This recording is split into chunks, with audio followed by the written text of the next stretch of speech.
गर्मियों की छुट्टियां भी चल रही थी। राहुल ज्योति एक शाम दोनों अपने घर के बाहर खेल रहे थे। तभी उनकी मम्मी, और राहुल ज्योति जरा इधर आओ जल्दी से। तभी राहुल और ज्योति अपने घर को चले आए। जैसे ही राहुल ज्योति घर के अंदर आए और अपनी मम्मी को मुस्कुराते हुए देखकर, क्या बात है मम्मी, आप इतना मुस्कुरा क्यों रही हो? बात ही कुछ ऐसी है, तुम्हारी नानी का कॉल आया था, आज उन्होंने हमें बुलाया है, कल को हम सब नाना नानी के घर जा रहे हैं। फिर ये सुनकर तो राहुल ज्योति की खुशी आसमान छू गई।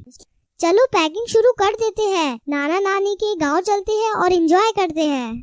फिर क्या, दूसरे दिन सुबह सब लोग जल्दी नाना नानी के गांव के लिए निकल पड़े। राहुल ज्योति का नानी का घर काफी खूबसूरत और छोटा सा गांव बाड़ी करते थे और प्यार से रहते थे। राहुल ज्योति जैसे ही नाना नानी के घर पहुंचे तो उनके स्वागत के लिए नाना नानी तैयार खड़े थे। राहुल ज्योति को नाना नानी बोले, राहुल ज्योति आ जाओ, हमारे पास को आ जाओ। फिर राहुल और ज्योति नाना नानी के पास जाकर उनसे लिपट गए। फिर खास नाना नानी की बनाई हुई स्वादिष्ट खाना खाकर राहुल ज्योति ने थोड़ी देर आराम किया और फिर दोनों अपने नाना नानी हाल का मजा लूटने के लिए तैयार हो गए। ये लो, तुम दोनों के लिए मैंने खास इमली का रस बनाया है, इसे जल्दी से पी लो, इसे गर्मी में पिया जाता है। नानी की बनाई हुई इमली का रस पीकर तो राहुल ज्योति एकदम तरोताजा हो गए। फिर नानी जी ने आम के पेड़ पर एक बड़ा सा झूला टांगा। राहुल ज्योति झूले पर बैठ गए और झूला झूलते झूलते हवा में बातें करने लग गए और फिर नाना जी के साथ घूमने चले गए। और फिर रात हो गई। फिर राहुल ज्योति नानी जी के साथ रात के खाने के लिए फिर घूमकर घर लौट आए।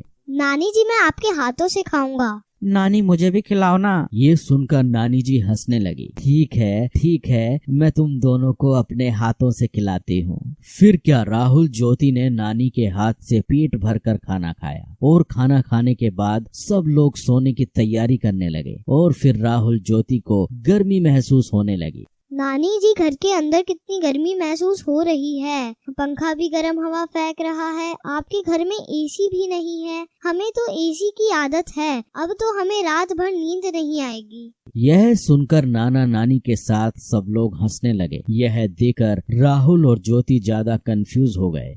आप सब हंस क्यों रहे हो? हमने कुछ गलत कह दिया क्या? ना बेटा ना, तुमने कुछ गलत नहीं कहा। छोटा सा तो हमारा गांव है, हमारे पास एसी कैसे होगा बेटा, लेकिन हमारे पास एक ऐसा एसी जरूर है जो तुम्हारे शहर में नहीं होगा। नानी जी ने फिर जाकर छत पर गद्दे बिछाए और सोने लगे। नानी, हम भी आपके पास सोएंगे। हाँ, तुम दोनों मेरे पास सो जाओ, आओ सो जाओ। फिर क्या, खुले आसमान के नीचे थोड़ी हवा में राहुल और ज्योति आराम से नानी के पास सो गए और नानी से कहानियां सुनते सुनते दोनों को प्यारी नींद आ गई। तो बच्चों, आपने इस वीडियो में देखा राहुल ज्योति का नानी का